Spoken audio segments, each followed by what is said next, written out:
ये बहुत पुराने वक्त की बात है। लोग कहते हैं कि सोना अंधेरे में सांस लेता है और इंसान के दिल में लालच पैदा कर देता है। ये कहानी भी अहमद नामी एक ताजिर की है जो बहुत लालची था। एक दफा अहमद मिस्र से इराक जा रहा था।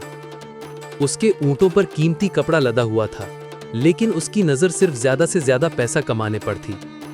शाम के वक्त वो एक ऐसी जगह पहुंचा जहां दो रास्ते थे।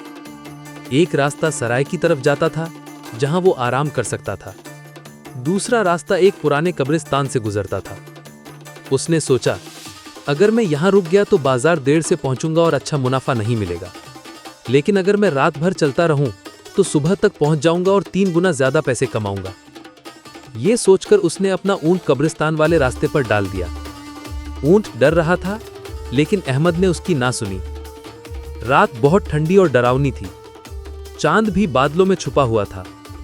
जब वो कब्रिस्तान के बीच में पहुंचा तो उसे दूर एक सुनहरी रोशनी नजर आई। वो रोशनी एक कब्र से आ रही थी। उसने खुद से कहा, लगता है कोई खजाना है, अल्लाह ने मेरी मदद के लिए भेजा है। जब वो करीब पहुंचा तो देखा कि एक कब्र खुली हुई है और उसके अंदर एक लकड़ी का संदूक पड़ा है जो सोने के सिक्कों से भरा हुआ है। अहमद की आंखें हैरत से फैल गईं। वो जल्दी से कब्र में उतरा और अपनी थैली में सिक्के भरने लगा। अचानक एक आवाज आई, रुक जाओ, ये तुम्हारा नहीं है। अहमद डर गया, लेकिन फिर उसने सोचा कि यह सिर्फ उसका वहम है। उसने दोबारा सिक्के भरने शुरू कर दिए। आवाज इस बार ज्यादा जोर से आई, जो तुम्हारा नहीं है उसे मत लो। अहमद इतना डर गया कि उसके पांव जमीन पर जम गए। वो भागना चाहता था लेकिन हिल नहीं पा रहा था। अचानक कब्र के पास जमीन फट गई। उसमें से एक चुड़ैल बाहर निकली। उसके बाल सफेद और आंखें सब्ज आग की तरह चमक रही थीं। चुड़ैल ने कहा, मैंने तुम्हें 2 बार खबरदार किया था, लेकिन तुम नहीं माने। अहमद डर के मारे कांपने लगा। चुड़ैल ने कहा, मेरा नाम लामिया है, मैं इस खजाने की रखवाली हूं। यह सोना मुर्दों का है और मैं इसे लालची लोगों से बचाती हूं। तुम पहले इंसान नहीं हो जो यहां आए हो, ना ही आखिरी होगे।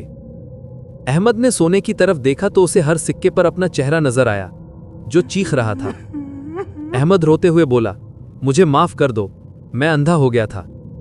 चुड़ैल बोली, अंधे नहीं, तुमने सिर्फ अपने आप को देखा। फिर जमीन से काला चिपचिपा पानी निकलने लगा और अहमद के पैरों से लिपटकर उसे नीचे खींचने लगा। एक आवाज ने हुक्म दिया, इसे वापस रखो।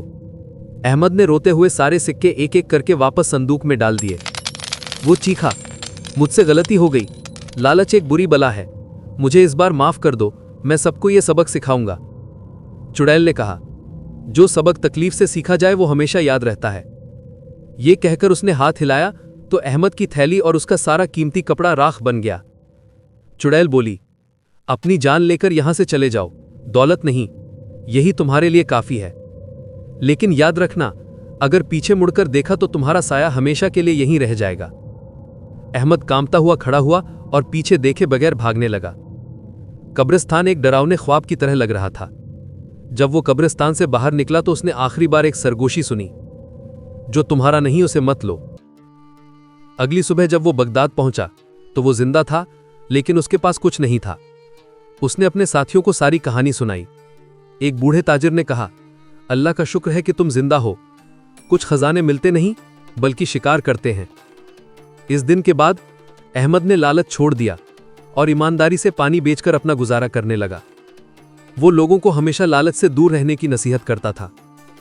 याद रखना, अंधेरे में चमकने वाली हर चीज सोना नहीं होती। कभी कभी वो लालच का एक जाल होता है।